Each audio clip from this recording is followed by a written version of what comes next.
Dadase pripun solusine Yai? Napa kersane rumah tangga kula niki aman? Kranten nek kula belajar ketauhidan niki garwa niku terus napa nggih? Mboten ngijini Yai. Kranten wonten sing sanjang rejeki semakin seret ngoten. Dadase rejeki sing sakniki niku waune lancar, kados pertanian niku waune panen. Napa nggih saged damel napa-napa? Damel kula ten rumah sakit, terus semakin penghasilan niku ke bawah Yai. Dadose dihubungaken kalih kula belajar tauhid ngoten lho Yai. Nggih niku mawon Yai kula nyuwun solusine kersane kula saged nanggulangi ten rumah tangga kula kalih carane pripun supados kula ngabehaken ilmu-ilmu sing pernah kula pelajari niku wau kersane kula tenang holwat saged wusul niku tenang ngoten lho. Niku mawon Yai matur suwun sanget saderengipun. Wassalamualaikum warahmatullahi wabarakatuh. Waalaikumsalam warahmatullahi wabarakatuh.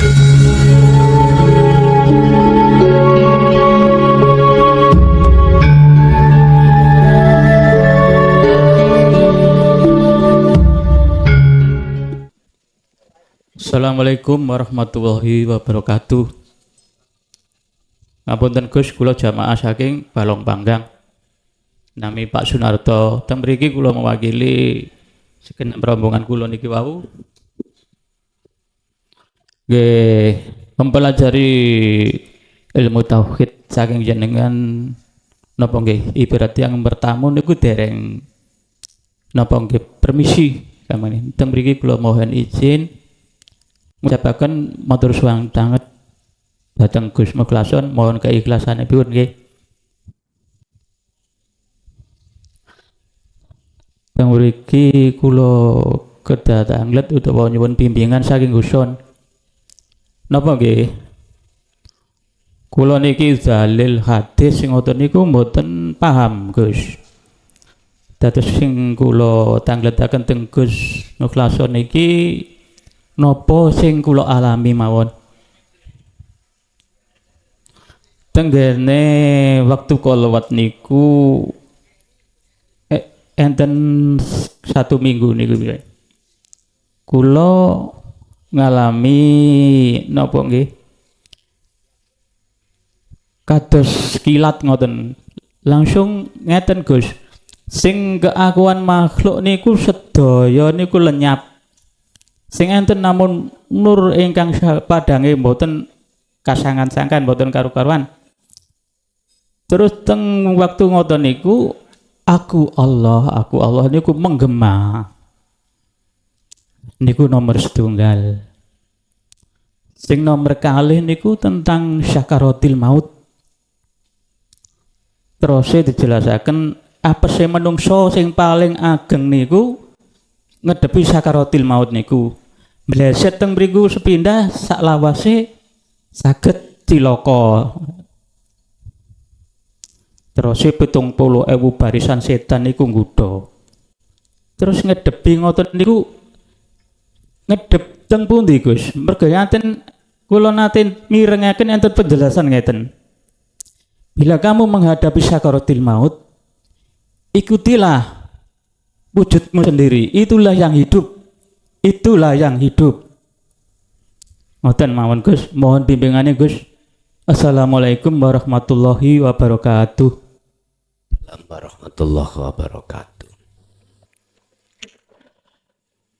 Masalah izin niku Allah hanya ngizini bagi hati yang bisa menerima ajaran risalah Rasulullah di jalur tauhid. Cara kula enggak punya hak untuk tidak dan mengizini ndak. Yang punya hak mengizini adalah Allah. Mulai sejak dulu sudah saya katakan, bagi siapapun panjenengan, nek cara bahasa hati saya, walaupun belum pernah bertemu, hanya bisa melihat YouTube, itu sudah secara pribadi saya izinkan dan saya ridhokan. Karena apa? Allah pun awalnya seperti itu. Tapi bagi siapa? Bagi hati yang bisa menerima. Jadi jenengan gak usah khawatir kok ilmu ini gak barokah. Jarine kok padha mek gurune setan. Pun boten. Yang berikutnya adalah terkait masalah waktu kholwat kami itu ditarik Allah lewat satu cahaya, yang cahaya kilat itu memfanakan seluruhnya, dan itu muncul kalimat innani anallah. Itu fenomena apa? Pun Pak, inilah yang ku sebut sebagai si salik ketika suluk sudah sampai wusul. Jadi innani anallah itu membuktikan bahwasanya di dalam hatinya salik itu tidak ada siapa-siapa kecuali Allah pun. Ya niku makom makrifat. Tapi sebelumnya kan ada makom fana. Makom fana itu akan terjadi ketika saat nur makrifat ini menyala. Setelah itu keakuan diri kita yang paling halus atau wujud seluruh makhluk itu tiada. Sehingga dikatakan makrifat itu ya apa? Ngeten. Awal si salik itu kita itu Pak mengatakan yang wujud selain Allah. Yang dunya saisine iki. Buku wujud, meja wujud. Mata kita memandang, mata dohir kita memandang, kalau itu wujud. Loh, di sini nafsu akan mempengaruhi akal untuk masuk di dalam ruh supaya ruh beriman yang wujud ini adalah dunia. Ya sudah. Berarti posisi kita masih disebut abid. Disebut orang yang tertutup karena ibadahnya. Tertutup karena wujudnya makhluk. Barulah tauhid diturunkan dan diamalkan berbentuk kholwat. Disinilah kholwat maksudnya yakfur bitauhid wa yu'min billah. Tujuannya kholwat kan di situ. Supaya Gusti Allah iku bebasno ikatane ati, saksine ati terhadap wujudnya makhluk yang tadinya disebabkan pengaruhi nafsu lewat akal, disuruh ati beriman sing wujud iku meja. Wis dilepas ikatan hati persaksian terhadap makhluk itu oleh Allah, dilepas. Lah akhirnya cara Allah melepas iku gampang. Ngene. Nurun ala nurin yahdillahu li nurihi mayyasha. Dinyalakan nur makrifat dalam hati jenengan. Kalau sudah dinyalakan, maka seluruh wujudnya sakliyane Allah dalam pandangan hati jenengan ini sudah fana. Jenengan wau nyebut kilat wau lo, cahaya ni wau lo. Gini ku. Berhubung wujudnya selain Allah iku hilang, maka itulah disebut alam fana. Jatuhnya disebut alam makrifat karena ainul basiroh jenengan iki ketutup oleh wujudnya Allah. Sehingga wujud selain Allah gak tampak. Karena ketutupan wujudnya Allah. Allah batin. Ngaten niki. Allah batin. Ini tinggal satu langkah. Apa langkahnya? Allah dohir. Nanti jenengan akan dibimbing ati sampean, ruh sampean iku dening Allah untuk menuju wujud Allah dohir. Wal awwalu wal akhiru wal dohiru wal batin. Kalau sudah Allah batin itu sudah jenengan saksikan, mesti jenengan akan dibimbing Allah sendiri untuk menyatakan Allah dohir. Kalau Allah dohir, maka tidak hanya ainul basirah, mata hati yang bisa menyaksikan, akan tetapi ainul basyariyah, mata dohir jenengan akan juga menyaksikan wujudnya Allah dohir. Pun sampai terus dewi sering tak sampai iki mau. Makanya yang dimaksud innani anallah itu di situ. Sehingga antara nama, sifat, zat, wujud, af'al sudah nggak ada bedanya. Makanya tauhidkanlah, esakanlah dari sisi namanya, esakanlah dari sisi sifat dan wujudnya. Itu maksudnya di situ. Sehingga nanti akan masuk dalam satu rumus la maujudan illallah. Pun satu. Nomor dua, tentang sakaratul maut. Apakah benar sakaratul maut itu nanti ketika yang benar ini melihat dirinya sendiri? Saya katakan benar jikalau yang dimaksud dirinya sendiri bukan makhluk ya. Bukan makhluk. Man ngarofa nafsah, iki sing perlu saya tegaskan. Iki sing ya apa sih? Man arofa nafsah, nafsahu, yo fakot ngarofa robbahu,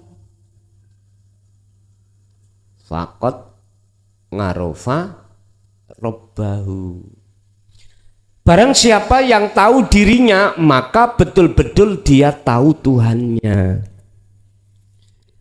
Diri yang mana? Diri makhluk? Bukan. Diri jisim? Bukan. Diri ruhaniah jenengan hidup itu dalam dirimu itu siapa? Bagi orang yang hatinya belum ada nur tauhid, mesti nafsah iku nafsu diri. Yang mboten saged, berarti masih mengadakan diri makhluk. Iki berarti belum kenal. Yang dimaksud kenal dirinya itu aku Allah niki lho, bukan aku makanya fakot ngarofa robbah, fakot mongko temen-temen, mboten terkadang karena itu bukan fi'il amar, bukan fi'il mudhari. Fakot ngarofa mongko temen-temen ngerti kenal sopeman robbahu ing pangerane man. Artinya diri sudah tunggal itu loh. Kalau yang dimaksud tahu dirinya sendiri itu wujudnya Allah, benar Pak, tawajuhnya benar. Kalau diri yang dimaksud makhluk, dirinya makhluk ini niki salah. Makanya saya tegaskan memang sakaratul maut itu berat ya, berat banget. Sampai Kanjeng Nabi kalau ngibaratno iku laksana wedhus hidup-hidupan hidup diseset kulitnya ambal 99 lorone. Ya sembuh iku piye sampai jumlah 99. Ibaratin jenengan iki dicoplok kuku sampean urip-uripan dicoplok piye rasane iku ambal 99 kanggo sapa iku? Yus kanggo golongan orang-orang yang belum tahu dirinya niki Pak. Karena apa? Kegandolan berat. Mane endi bojoku, endi anakku, endi dunaku, kaya apa gawala tok nang mriki. Tapi bagi mereka yang sudah tahu dirinya kalbarki, kata Kanjeng Nabi, kaya dene kilat. Makanya Bang Haji nek Roma Irama nek ngibatno ngene ndak. Di kematian orang ada dua jenis. Ada kematian di mana laksana seperti apa kain sutra ditarik dari duri, yang satunya seperti rambut ditarik dari maksrut mek ngoten tok. Maksrut artinya apa? Bagi maksrut itu ya bagi mereka yang memang sudah tahu jati diri. Walaupun mohon maaf jenengan iki nek dipandang menungso niku ora patek salat. Sebab bukan karena salatmu itu yang bisa masuk rahmat. Bukan karena zakat poso hajimu kau bisa masuk surga. Bukan. Jawabannya karena rahmati Gusti Allah. Lah pada waktu sholat kok jenengan donong ini wajah tu wajia, bukan sholat ini yang menjadi penentu Anda bisa masuk rahmati Allah, ndak, karena ini wajah tuhnya niku mau lo wajia. Saged diterima nggih? Jadi betul kalau ketemu dirinya sendiri, tapi sing dimaksud dirinya sendiri itu diri aku. Diri kan ingsun, ingsune Allah mekaten. Tasik wonten monggo. Assalamualaikum warahmatullahi wabarakatuh. Tepangaken Yai, nami kula Sari Mulya saking Tunggal Pager Pungging. Kula teng mriki niku badhe crita kemawon. Kula niki jamaah dugi YouTube Yai mulai 2024 Desember Yai. Mengenai cerita niki kula mengalami tahun 2005 niku persis kados ajaran hakikat niki Yai. Critanipun niku kula mboten rumangsa berguru, mboten rumangsa belajar utawa madrasah mboten Yai, wong kula sopir Yai. Sopir panggawean kula keliling. Begitu niku diajak jeragan kula Yai. Niku sowan teng tiang pinter utawi tiang kaya sakti kaya napa ngoten Yai. Awal-awal kula dijak niku Yai. Kula niki mboten purun, polane kula niki saestu nggih ngapunten mboten seneng ilmu. Lah berhubung juga sakit teng griya.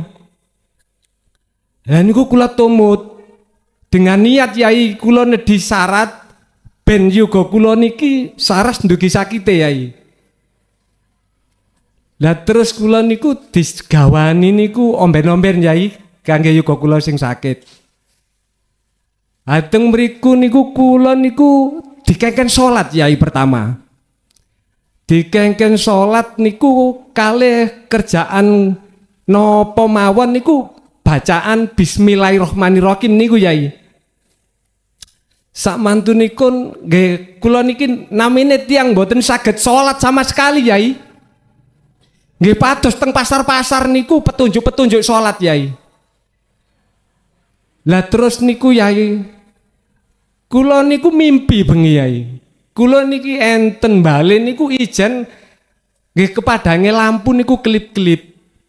Terus tiyang sing anggap kula pinter niki Yai. Lah niku tanglet teng kula. Mimpi apa? Semalam gitu Yai. Lah kula nggih sanjang. Aku tengok-tengok nang bali mbah ijenan ono lampu kelip-kelip ngoten Yai. Terus Yai, nak mine kula niki kan mboten semerap, mboten paham ilmu-ilmu ngoten Yai. Dadi kula mek mirengaken tok ngoten Yai. Lah terus kula mimpi malih Yai. Roh niku keluar Yai. Roh niku keluar melebet teng kados gua kecil Yai. Dede leng Yai, nek leng cilik Yai. Gua niku rada kecil Yai. Roh niku masuk teng mriku Yai. Roh ditarik masuk niku banter Yai, kados kilat, wis kirangan bantere kaya napa mboten semerap kula. Peteng dedet tapi rasa niki bantere niku semerap. Krasa Yai. Amatun ngoten kula niki ditarik modek Yai. Enten ndukur niku kula saged ngawang Yai. Lah samantune ngawang berapa detik ngoten Yai. Lah kula ningali nisor niku nggih pohon-pohon kados-kados cemara-cemara niku kados nek pas esuk nek dereng enten sengenge niku Yai. Ha niku kula mantun ngoten mantun ngawang niku roto Yai. Ha roto niku Yai kula nelebok teng barong-barongan Yai. Ha teng mriku Yai kula niku semerap ndugi tebean tiang gelut niku mboten mari-mari Yai. Tiang gelut niku mboten mari-mari niku tiang kali niku Yai. Ndugi tebe. Lah terus kula niku sowan teng mriko malih. Kula nek sowan mriko niku nek sadean kan Selasa kali Jumat Yai. Kula ditanggleti malih, mimpi apa? Ngoten Yai. Kula niki nek mboten mimpi nggih mboten ditakoni Yai. Kula nggih mboten takon blas. Ngoten. Kula critakaken mimpi niku Yai. Lah terus mimpi malih Yai. Niku kula kados ziarah numpak bis Yai. Tapi bise niku kula niki diapit tiang gede-gede Yai, namanya tiang lawas bae. Kali supire berarti 4 kali kula. 4 kali kula Yai. Lah terus niku Yai. Sing sebelah kanan kula niki idek pintu niku turun Yai. Seakan-akan matae niku kula melihat niku ngajak kula. Terus kula tumut turun. Akhirnya kula ngikuti Yai. Lah kula kan sandal kula tasik anyar Yai wedi ilang. Lah kula wadahi kresek Yai. Ngoten. Lah sandal niki tasik nyar. Engko nek ilang tak gawe nang masjid iki engko tek joko wong ya apa nek kermen Yai. Lah marung ngoten Yai. Kula niki terus diajak masuk seakan-akan ningali mripate niku Yai. Tiang kuno niku diajak masuk Yai. Lah temriku kula tumut masuk. Dadakan ngelilir Yai ndugi masjid niku. Ngelilir pas adzan subuh Yai. Pas adzan subuh niku ngelilir kula. Lah kula sowan teng mriko malih niku terus Yai kula ditanggleti mimpi apa le. Nggih kula sampaiaken cerita niku nggih kados niki wau. Terus kula mantuk Yai. Mimpi malih Yai. Nggih, niki ceritane mimpi pokoke Yai. Terus kula niki mimpi teng masjid dhuwur Yai nggih. Teng kados teng angkasa ngoten, mboten teng langit Yai, teng angkasa. Nggih kali tiyang niku pakaiane niku pakaian kados tiang haji niku lho Yai. Nah, kados tiang haji niku kados diubet-ubetaken putih niku lho Yai. Nah, terus teng mriku kula ngungak-ngungak niku teng masjid niku nggih tiang kali niku Yai. Lah sak mantune niku Yai, kula ditanggleti malih mimpi apa le? Ha kula sampaiaken mimpi niku Yai. Terus niki roh niki kula tilem ditarik malih Yai. Roh niki ditarik malih masuk nggih sami. Tarikan niku sami Yai. Kados sing dhisik niku Yai. Lah terus Yai kula ni mantun ditarik jumbule niku enten dasar jurang Yai. Lah teng dasar jurang niku Yai. Kula nggih mikir, lah wong iki ya ndedek ngene iso munggah kula. Tapi akhire kula niki semerap jasad kula niku menek tebing niku Yai. Menek tebing niku nggih. Asale ndugi nisor niku mboten ketok ndukure Yai. Terus kula niki terus naik merantat kaya niku lho ya. Kados semut nemplek niku lho Yai merambat terus sampai ndugi ndukur Yai sak udel ngeten Yai. Kula kan pun nyampe nduk atas niku. Kula ningali niku kanan kiri niku mboten enten napa-napa Yai. Kosong, kekosongan Yai. Nggih enten padang pasir niku tok. Lah terus Yai kula niki kepireng tiang baca sah niku lho Yai napa nyampeaken zakat haji niku Yai. Lah terus Yai kula semerap wit gede Yai, wit ageng. Lah wit ageng niku subur saking ngadohe tinggalan kula niku kados kecil Yai. Begitu niku pun mantun enten tiang Yai. Kula pikir tiang ngidek kali kula ndugi kejauhan tambah idek. Pertanyaane pertanyaane ngeten Yai.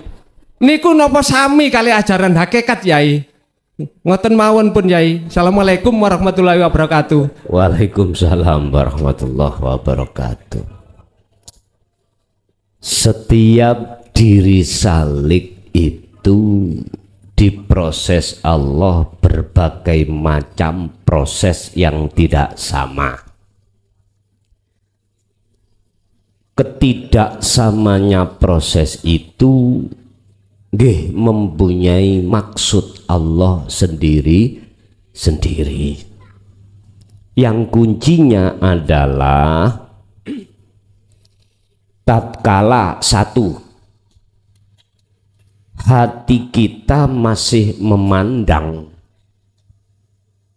adanya selain wujud kang sejati dalam diri, termasuk diri kita, maka itu disebut sebagai suluk.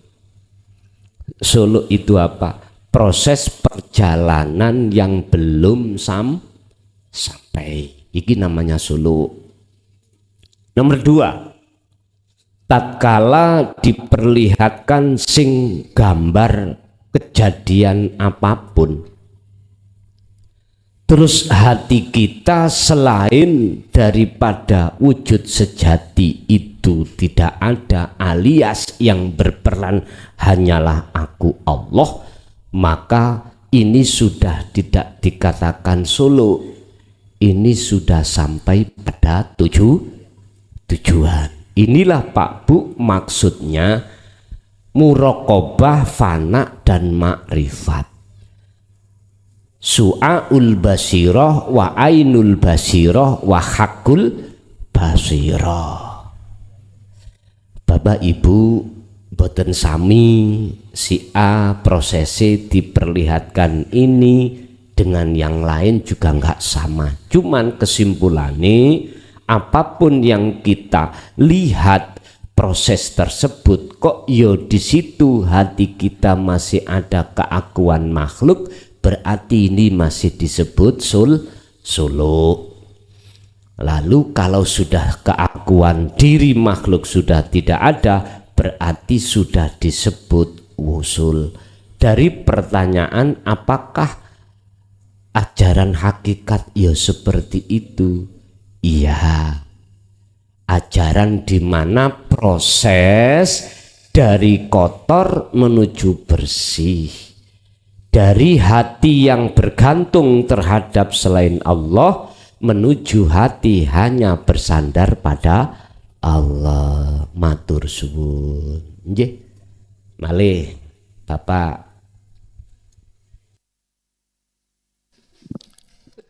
Assalamualaikum warahmatullahi wabarakatuh. Perkenalkan, saya nama Marhola dari Kota Malang. Kulo baru enggal melebet ya, baiat baru tahun 2024, tapi boten aktif untuk mengikuti, namun saking live mawon. Yang saya pertanyakan, untuk meditasi awal atau kholwat awal itu gimana caranya dan harus tawassul kepada siapa, dan setelah tawassul apa yang kita kerjakan dan membaca apa? Sekian, terima kasih. Assalamualaikum warahmatullahi wabarakatuh. Waalaikumsalam warahmatullahi wabarakatuh. Ketika kita menjalankan kholwat secara khusus, kalau kita bicara secara prosesnya dari hukum syariat sampai makrifatnya itu gini. Bagi jenengan yang tidak mengandung halangan, jenengan kalau bisa sucikanlah jasmani sampean yang meliputi termasuk hadas kecil, hadas besar, termasuk memasuki baju dan seterusnya. Setelah itu jenengan berwasilah lewat sholat 2 rakaat, entah sholat apa, terserah. Iki secara syar'i, masian secara syar'i. Lalu jenengan ini berwasilahlah terhadap siapapun secara sanad iku muttasil. Gak usah bingung sampean. Sanate wasilahnya jenengan khususon nang Kanjeng Nabi, para rasul Al-Fatihah. Khususon para kekasih Allah Al-Fatihah. Khususon nang wong tuwa, 2 orang tua saya, mertua saya sak penduwur Al-Fatihah. Sampai tambahi nang anak-anak sampai nggih monggo. Iki wasilah secara syariat. Boleh ini dilakukan, boleh tidak. Sakerso jenengan. Nah, setelah itu apa yang harus kita lakukan? Pun proses tahapan tauhid dzikir mulai jahri sampai terhadap fana'ud dzikri. Misalnya dzikir jahri sampean harus lesan mengucapkan la ilaha illallah. Lah, posisi secara dohir mengucapkan dzikir jahri niki harus sampean sertakan sirul asrornya, sehingga jenengan nanti akan mendapatkan anugerah pemahaman antara nafi di dalam la ilaha dan isbat di dalam illallah. Artinya hati sampean nanti akan ditaruh rasa oleh Allah bahwasanya selain Allah sifatnya la haula wala quwata. Lah terus satu sisi hati sampean akan ditaruh rasa bahwasanya hanya Allah hidup dalam diriku, ikulah yang harus kutetapkan. Berarti olehnya saya membaca la ilaha illallah karena hidup itu. Ini berapa kali terserah. Jikalau tidak melakukan dzikir jahri langsung siri, nggak apa-apa. Berarti lesan nggak mengucapkan suara, cuman hati. Wadgur isma rabbika bukrata wa asila. Hati sampai mengucap Allah, Allah, Allah. Tapi harus sampai sertakan sirul asrornya. Dzikir yang muncul dari kalimat tauhid la ilaha illa anta yang meliputi 3 tahap, su'aul basirah wa ainul basirah wa hakul basirah. Artinya ketika jenengan menyertakan antara sir dengan sirul asror, jenengan itu nanti tidak hanya ditaruh Allah di su'aul basirah saja. Artinya tidak hanya hati sampean iki merasakan hadiri Allah yang menggerakkan sampean berzikir, enggak. Nanti jenengan satu tempo akan ditarik Allah ke ainul basirah, berarti alam fana. Nanti jenengan akan mengerti nur makrifat dinyalakan Allah, sehingga hati jenengan tidak akan pernah ada diri kita. Akhirnya apa? Nyatalah wujud Allah yang disebut alam makrifat. Ini akan terjadi manakala bidayah si salik ketika suluk khalwat ini sudah melepas keakuan diri yang bisa berzikir, keakuan diri yang bisa berkhalwat, justru menetapkan keakuan Allah sebagai satu-satunya yang memperjalankan ini. Alasan inilah bidayah yang benar, akhirnya Anda pasti akan bisa masuk ke alam makrifat karena memang inilah hamba yang Allah kehendaki. Mestinya kita harus gitu. Lah setingkat Rasulullah ketika Isra dan Mi'raj bertemu Allah itu beliau lepaskan keakuan diri. Gak masa bisa berjalan. Justru beliau mengatakan yang memperjalankan diriku adalah Allah. Lah itu subhanalladzi asra. Asra itu artinya dialah zat yang memperjalankan hambanya di tengah malam. Berarti setingkat Rasul pun nggak ngakui bisa berangkat sendiri. Salik kalau tidak seperti ini nggak bisa Pak. Dugi alam fana bahkan makrifat mboten saged. Istilah bahasa salik ketika suluk nggak bisa mencapai kewusulan pada Allah. Kewusulan itu berarti sampai berjumpa. Mboten saged karena terhalang oleh akunya sendiri. Itulah protap ketika jenengan ini melakukan kholwat secara khusus. Padahal ada juga kholwat secara umum. Secara umum berarti jenengan iki berinteraksi dengan urusan-urusan dunia. Lah ketika urusan dunia nggak usah sampai kudu wudu. Misalnya harus aku berbaju yang suci, ndak.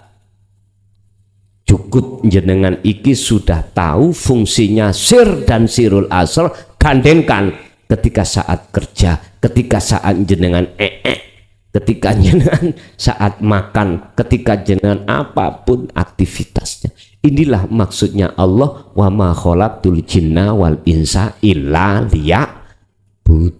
Sehingga semua aktivitas sampean kali kula 24 jam ini ternilai menyembah kepada Allah yang diterima. Ngoten nggih? Pun niku carane proses kholwat secara khusus dan umum. Nggih. Mungkin Ibu ada Bu, gantian Ibu sekarang. Assalamualaikum warahmatullahi wabarakatuh. Perkenalkan, kula Ibu Yurga dugi rombongan dugi Pasuruan Gus. Kula badhe tanglet 3 pertanyaan. Yang pertama, terusé diceritakan di dalam Al-Quran, Nabi Musa ini ingin melihat Allah. Lalu ketika Allah menampakkan diri di Gunung Tursina itu hancur lebur. Sedangkan Gunung Tursina itu sendiri sampai sekarang masih ada. Lalu Gunung Tursina yang mana yang dimaksud? Yang kedua, diceritakan di dalam Al-Quran juga gambaran-gambaran kejadian kiamat itu seperti ini. Yang saya pertanyakan, yang dimaksud kiamat di dalam Al-Quran itu apa Gus? Apakah kiamat itu nanti akan kejadian persis seperti yang diceritakan di dalam Al-Quran? Tapi terus rakyat kula, kiamat itu yang dikatakan di dalam Al-Quran itu adalah simbol. Terus yang ketiga, niki kula sing rada ajre badhe tanglet. Soale niki pertanyaan dugi adik kula Gus. Kula dikengken jawab, cuman kula bingung. Pertanyaannya, apakah Tuhan itu hidup? Kalau Tuhan dikatakan hidup, berarti Tuhan itu seakan-akan zat yang diberi nyawa. Beliau itu meyakini Tuhan itu bukan hidup Gus, tapi maha menghidupkan. Karena kata beliau, hidup itu sendiri adalah persifatan dari makhluk. Sedangkan katanya Allah itu berbeda dengan makhluknya. Tapi kok dikatakan hidup? Beliau mengatakan bukan hidup, tapi maha menghidupkan. Jadi beliau ini berpendapat Allah itu bukan hidup, tapi ada dan wujud. Dadose beliau mengatakan Tuhan itu bukan hidup tapi menghidupkan, maha menghidupkan. Pun ngoten mawon Gus. Assalamualaikum warahmatullahi wabarakatuh. Waalaikumsalam warahmatullahi wabarakatuh. Prosesi pertemuan Nabi Musa dengan Allah di Gunung Turi Sina, sehingga terjadi kalam pembicaraan antara beliau dengan Allah dalam rangka menerima wahyu secara syar'i disebut kitab Taurat. Gunung Turi Sinanya hancur. Lah maksudnya itu yang bagaimana ini? Ngeten. Dalam kejadian antara beliau dengan Allah untuk bertemu, itu menyimpan pengertian bahwasanya itulah prosesi salib ketika suluk bertemu Allah. Ancure Gunung Turi Sina itu bentuk fanae keakuan diri. Bahkan disebutkan di dalam ayat itu beliau itu semaput, pingsan, tidak ingat. Iku maksudnya hati sampean iku sudah namanya selain daripada yang tunggal itu enggak ada. Ibaratnya laksana orang yang tidur, enggak ingat apa-apa. Jelas-jelas istrinya di sampingnya, anaknya di sampingnya, enggak tahu. Jangankan istri dan anak, dirinya pun juga tidak tahu. Itu namanya pingsan, itu namanya fana. Jadi si Salik nanti akan mengalami seperti ini. Urusan durasi waktunya apa kata Allah. Tapi coba nanti jenengan angan-angan, sekalipun satu hari terasa hanya sesaat, padahal satu hari. Jenengan yang langsung sebagai pelaku terasa sekejap, tapi orang lain melihat jenengan satu hari. Ini juga terjadi pada kekasih Allah yang disebut Ashabul Kahfi. 350 punjul 9 tahun. 300 punjul 9 tahun, 359 tahun terasa sebentar. Tapi orang lain melihat lama, 3 abad lebih, Pak. Berapa keturunan itu kalau sekarang? 3,5 abad, 4 nih. Jadi mata uang beliau itu gak payu. Tahu-tahunya kalau dia itu lama ke pasar beli sesuatu dengan uang yang sudah tidak berlaku mata uangnya pada saat itu. Beliau itu kan asalnya kan gini, Pak. Beliau itu ngemban ajaran, disampaikan di tengah kaum, rajanya ini dolim. Dia itu dikejar-kejar mau dibunuh, akhirnya masuk gua. Maka dalam Al-Quran itu wahyunya Allah juga mengandung kisah, sejarah, cerita. Diceritakan di situ beliau itu ditidurkan Allah dan dijaga oleh serigala. Jadi nggak berani orang yang mau masuk ke gua itu nggak berani karena ada serigala. Ini ada maksud Allah tersendiri. Bapak Ibu, jadi Nabi Musa ketika saat memandang wajahnya Allah, terus Gunung Turi Sina itu hancur dan semaput, itu proses perjalanan jenengan fana. Setelah fana maka nyatalah wujudnya Allah, disebut alam makrifat. Setiap salik pasti ngalami seperti ini, Pak. Sebelum makrifat mesti ngalami hal yang seperti ini. Entah itu berapa detik, berapa menit, berapa jam, berapa hari. Bahkan setiap hari mesti ngalami hal seperti itu kalau sudah terbiasa. Bun, kalau yang dimaksud pundi Gunung Turisinane itu sing ancur niku ada yang mengartikan Jabal Turisina itu adalah min asrofil majalis, tempat yang Allah sucikan, yaitu tempat majelis sing sampai damel kholwat. Matan. Dan ini semuanya nanti akan sirna jenengan tinggalkan. Apa? Torikoh. Torikoh itu jalan. Jalan adalah fasilitas untuk berhakikat menuju makrifat. Apa tujuan sampai hakikat sampai bertorikoh? Makrifat, ketemu Allah. Aslinya torikoh kan tujuannya di situ. Lah torikoh ini yang ku maksud bukan hanya torikoh yang secara umum muktabaroh niku senes. Tidak hanya itu. Sholat niku torikoh, jalan untuk bertemu Allah. As-sholatu mi'rajul mu'minin.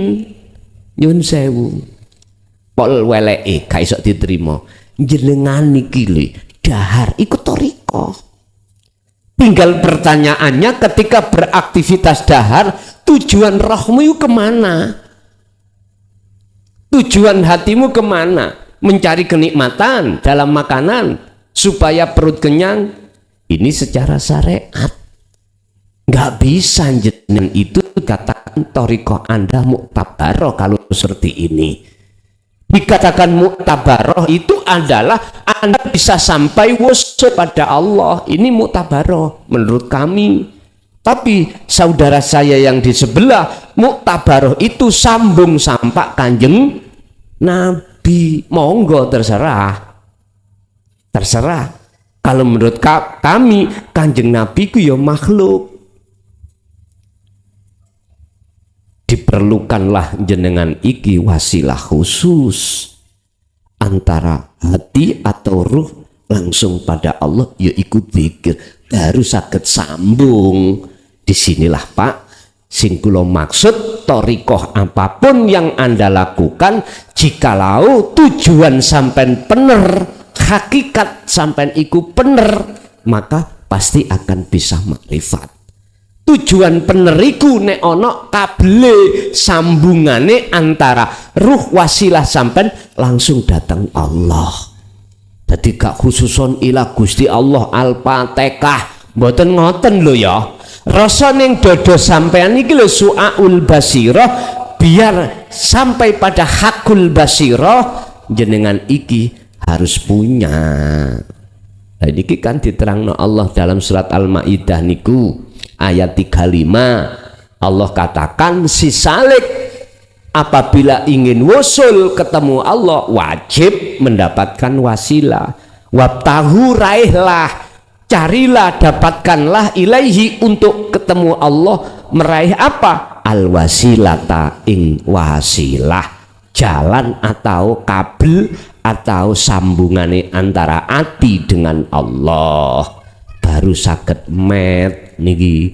Lah nek sampean wasilah secara dohir syariat tok, nggih nyuwun sewu Pak, kula gak ndisiki kerta mbela. Ngerti mbel? Masalahnya kula piyambak nggih korban juga.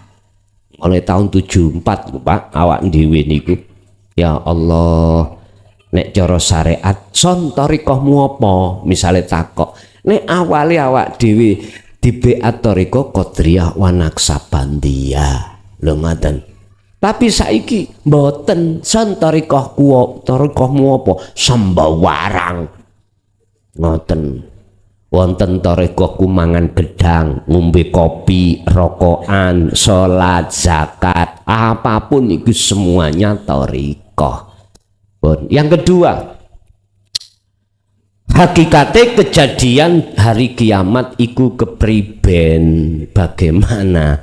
Pak niki pandangan syariat tak terangke, pandangan hakikat ya tak terangke ben gak miskomunikasi.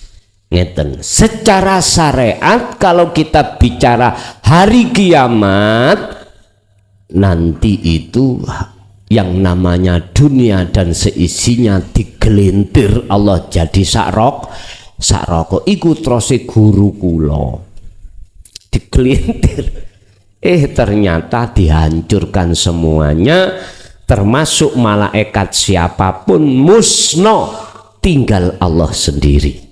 Wes iki syariat kapan son niku lah niku lewat hadis-hadis sahih kan ada tanda-tandanya. Yes.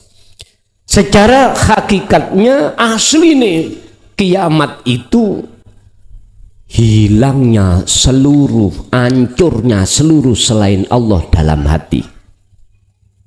Ini bisa Anda alami ketika jenengan sudah masuk di dalam nur tauhid dalam hati jenengan. Terus melakukan kholwat, masuklah ning alam fana, itulah terjadi kiamat. Di mana hatimu sudah tidak ada selain aku Allah pun, yang ada cuman Allahnya aja, yaitu kiamat. Yang ketiga, tentang masalah hayat. Ada yang mengartikan hayat itu bukan wujudnya Allah. Wujudnya Allah itu adalah yang maha menghidupkan. Betul, secara pandangan syariat betul, sebab kita itu asalnya nggak ada, asalnya mati, kemudian yang maha hidup itu menghidupkan jenengan, mengadakan jenengan. Wallahu khalaqakum, utawi Gusti Allah iku khalaqakum sing dadekno sira kabeh. Asale berarti tidak ada kita, sehingga kita adanya sebab diadakan oleh yang maha ada. Berarti ini ada dua, Pak. Ada hidup, ada yang menghidupkan. Iki secara syariat bener karena proses innalillahi. Lah sekarang kalau kita menjawab maksud wa inna ilaihi rajiun, kembali pada Allah bagaimana? Ya kembali ke aslinya. Ketika kita itu kembali kepada asal kita tidak ada, disitulah akan tahu nyatanya yang ada yang sebetulnya. Yang kula maksud hidup ini bukan sebuah nama, apalagi sifat. Zat bukan, akan tetapi wujud yang dalam Al-Quran disebut ingsun. Jadi bukan maksudnya hidup yang kubaca itu adalah sebuah sifat, akan tetapi mausuf. Mausuf itu yang disifati. Siapa yang disifati hidup? Ingsun itu. Lah ingsun dalam hati orang itu ada dua, ada ingsun makhluk, ada ingsun Allah. Makanya sampai nek ketemu nak goni Quran kalimah ana kalau kembali ke makhluk mesti habis sampai nek ngaji ya ana endi ana mesti ndukur ana bundere ngene. Gak oleh diwaca dawa, kudu pendek. Nah itu menunjukkan manusia bukan ananya Allah. Artinya hati menungso iku ana loro, Pak. Ana sing nafsu ingsun makhluk, ada yang ingsun Allah. Ingsun yang Allah berarti inilah yang disebut hati yang hanya condong kepada Allah wahdahu, hale ngijekake wujude, karepe, kudrate, ilmune, hayat sama basor kalamnya Allah. Jadi betul Bu, itu kalau disikapi dari si syariat maha yang menghidupkan. menghidupkan, tapi kalau disusul dari si hakikat nggak ada hidup dua, hidup itu tunggal. Mekaten nggih. Ibu tasih ada monggo. Assalamualaikum warahmatullahi wabarakatuh. Waalaikumsalam warahmatullahi wabarakatuh. Apunten Yai, kula santri pemula saking Malang.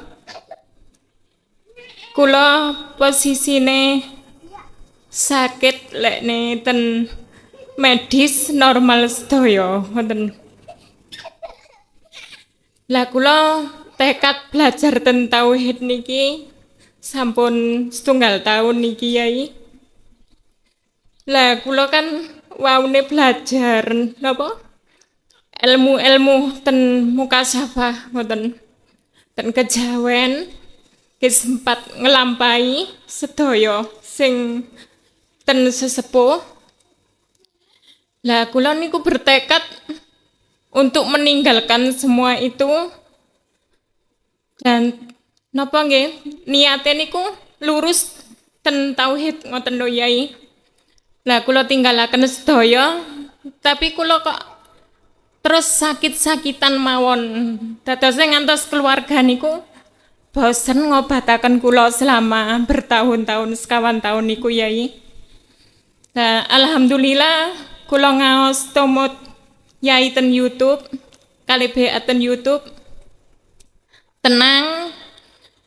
Tapi lek ten rumah sakit niku kula divonis ekianti disorder Yai. Ngantos dibeto ten psikiater. Tapi lek kula raosaken semakin kula ninggalaken napa ten ilmu-ilmu niku semakin kula niki digodha ngoten lho Yai. Dadose ten rumah tangga niku mboten tenang, ibadah pun nggih mboten tenang. Lek kula niku nglampahi zikir sir niku lekne dalu kula mirengaken napa sing napa nggih ten kados ketingal napa sing mboten ditingali lintune ngoten lho Yai. Lah temriki kula nyuwun solusine Yai pripun kula carane supados kula tenang ten keluarga nggih tenang. Lah sing kaping kalinipun saderenge kula nyuwun ngapunten. Kula niku sering ditegur saking keluarga nggih saking rencang, walaupun rencang niku rencang ponpes. Terus lek belajar tauhid kados kebahagiaan ten rumah tangga, kados keluarga niku dipunduti setunggal niku maksude pripun Yai ngoten lho. Lah kan temriki kados kula santri pemula dadose kan bimbang ngoten. Keranten napa dalam keluarga sistem keluarga niki wau mboten paham tentang ketauhidan Yai. Tapi lek syariat ten pondok nggih sedaya alhamdulillah ngoten dadose dinilai secara syariat Yai ngoten lho. Dase pripun solusine Yai napa kersane rumah tangga kula niki aman. Keranten nek kula belajar ketauhidan niki garwa niku terus napa nggih mboten ngijini Yai. Keranten wonten sing sanjang rejeki semakin seret ngoten. Dadose rejeki sing sakniki niku waune lancar, kados pertanian niku waune panen.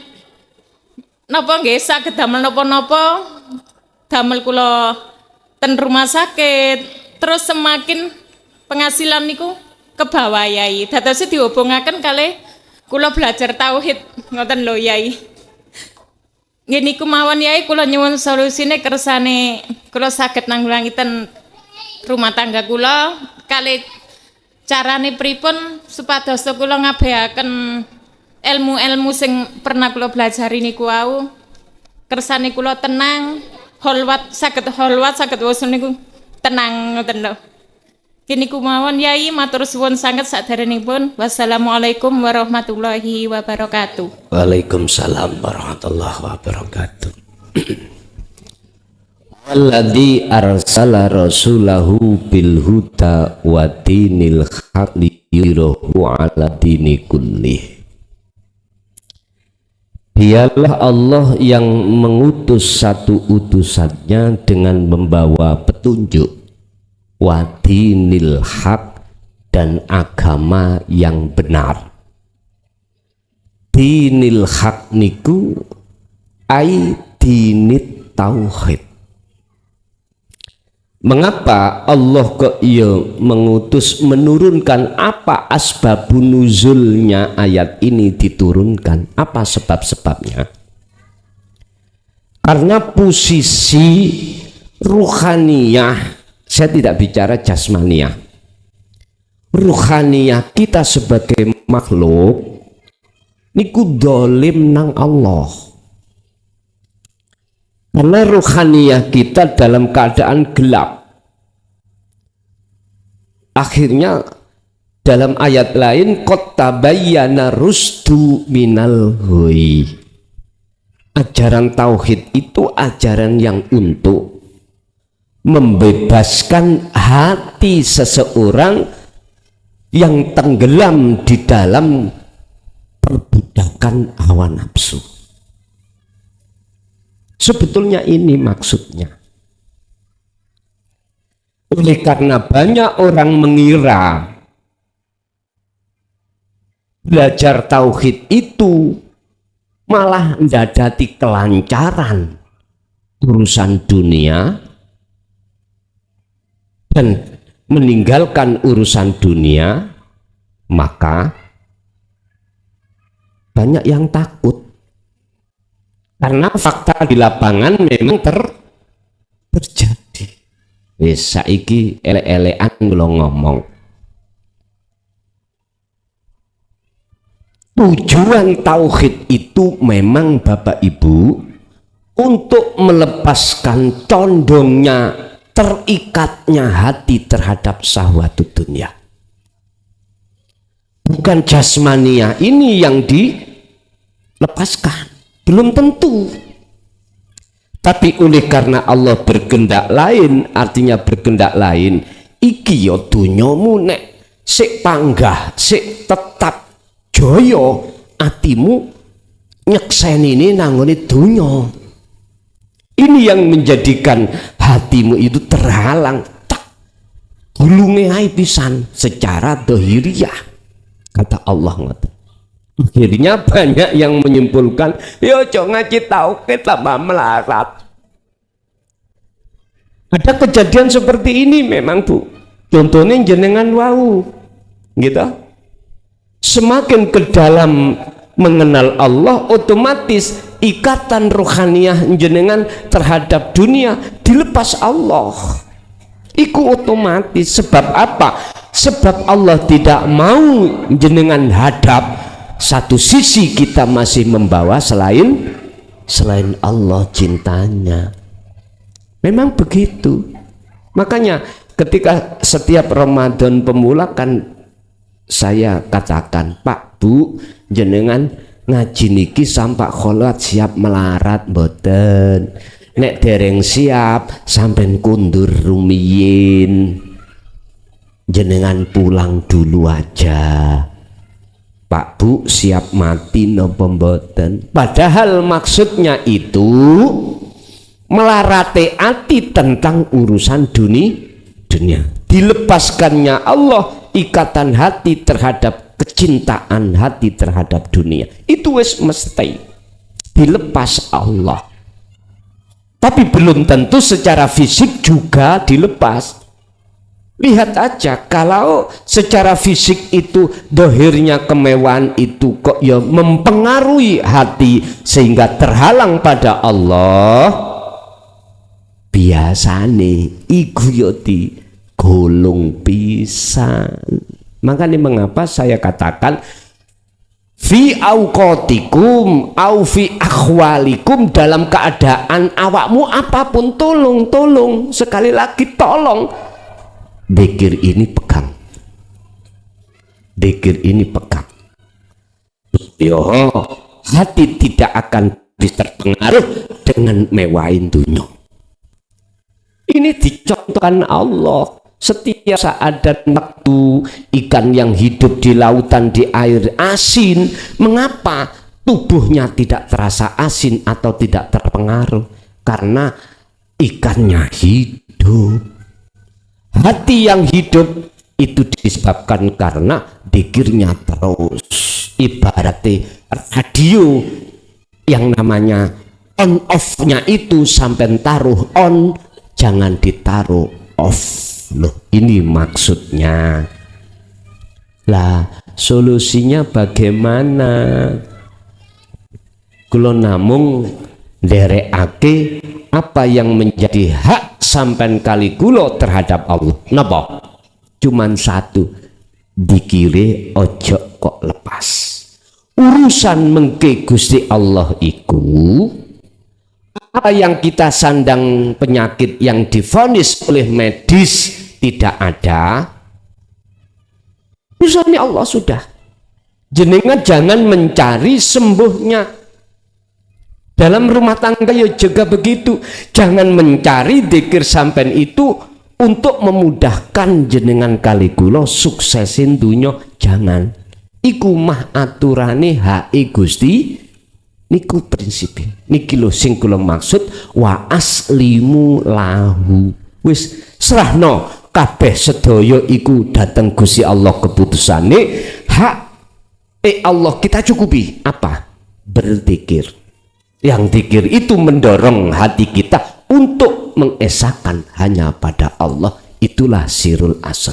Namun ngoten Bu, urusan apapun yang ada kaitannya dengan sakit, urusan apapun yang ada kaitannya dengan ekonomi, mah itu serahke nang Gusti Allah. Terus kula niki dapat tekanan nek kok terusno morat marit iki ekonomi lereno. Terus piye? Lah niki gak wani nyampuri kula. Gak wani nyampuri urusan rumah tangga orang lain, cuman saya hanya memberikan saran aja. Nanti hati sampean itu digerakno Allah ya napa. Saran kula wis pasrah wae nang Gusti Allah. Namung wonten. Sebab kalau kita bicara masalah tenange hati nek miturut Quran surat Ar-Ra'd 28, alladzina amanu wa tatmainnu qulubuhum bi dzikrillah. Jatuhnya antenge hati sebab bertemu Allah. Bisanya bertemu Allah bidzikrillah sebab berzikir. Dzikir kesadaran sing ku maksud. Kesadaran sing duwe karep iki melarat ya Allah, serti ekonomi ya Allah, yang punya karep kehendak lancari usaha sugihe dohiriyah ya Gusti. Nek jenengan wis lungguh ning kono aman ati iki. Kesadaran. Jadi bidzikrillah niku maksudnya adalah kesadaran. Nggih, Ibu tasik wonten? Cukup? Tambah situ engkas Bapak. Situ engkas.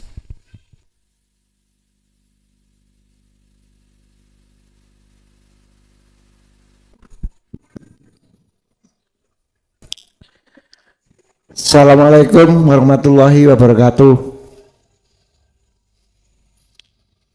Saya Gus Maskur Masa Lembu dari Jemaah Waringin Anom. Mau bertanya Gus dan minta duduk. Dalam perjalanan saya itu kadang merasa bingung Gus. Satu sisi kita menjalani hidup di dunia ini banyak bergesekan dengan segala macam kepentingan dunia. Kita harus mencari nafkah, bertemu dengan barang surga yang dibawa dengan Nabi Adam ke dunia yang sangat indah dan mempesona. Satu sisi kita kadang-kadang merasa dalam kesulitan. Ketika kesulitan, saya merasa gimana ya? Saya minta nek gak jaluk kok sombong gitu, Gus.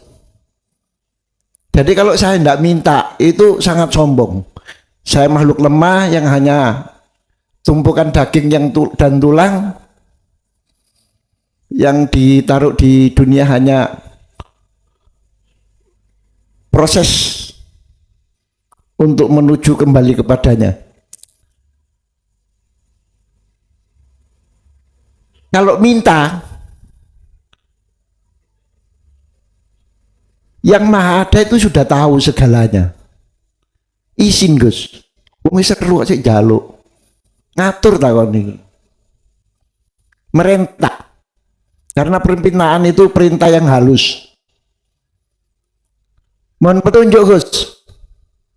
Terima kasih. Ada di saat-saat kondisi itu meminta, ada di saat-saat kondisi itu dilarang meminta. Kondisi yang dianjurkan meminta itu di saat proses ruhaniyah itu ada di muraqabah. Karena masih ada dua.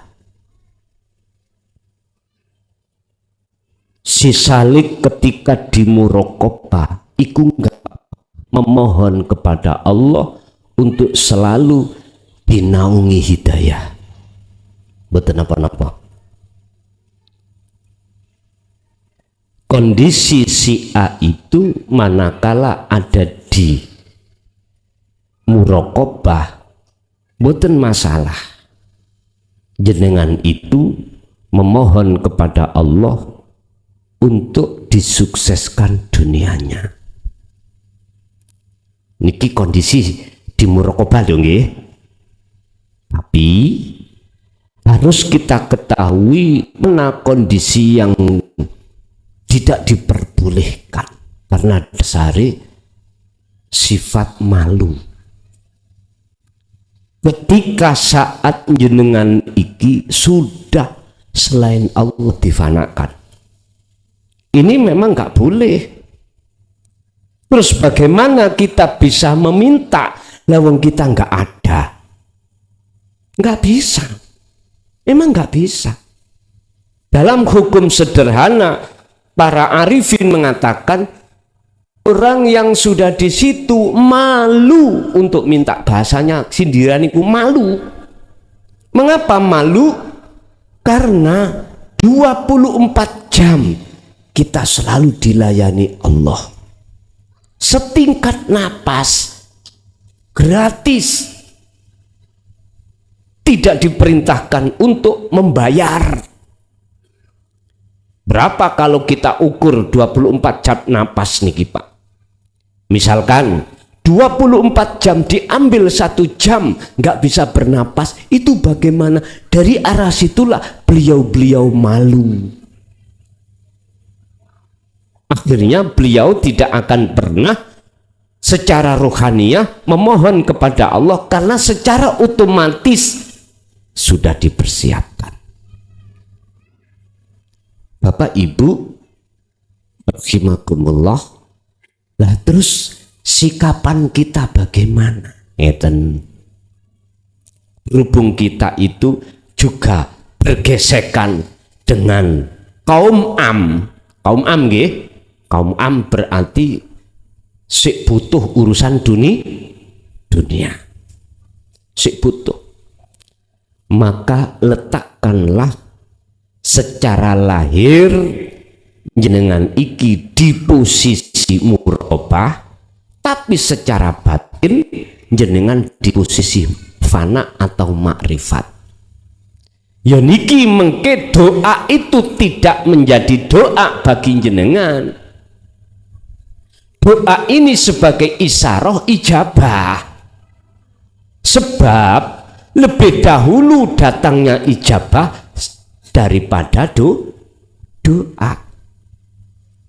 Sebelum apa yang kita minta, sebetulnya itu sudah ada yang disebut ijabah itu. Kok yo aneh kita mengatakan andai kata aku tidak usaha, andai kata aku tidak ikhtiar berdoa, nggak mungkin ijabahin dugi.